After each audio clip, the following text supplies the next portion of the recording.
Maxi operazione della questura di Vicenza mirata a contrastare il fenomeno dell'immigrazione clandestina. È in attesa di essere imbarcato per il Marocco un 32enne irregolare in Italia, da anni protagonista di azioni criminali commesse soprattutto nel Bassanese e gravato da numerosi precedenti penali.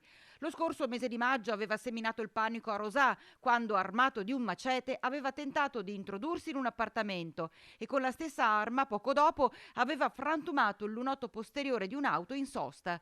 A settembre era stato individuato assieme a un connazionale quale autore di 2 furti messi in atto a Rossano Veneto in 2 distinti esercizi commerciali. Pochi giorni fa gli era stato notificato un foglio di via emesso dal questore con divieto di ritorno nel comune di Tezze sul Brenta per 4 anni.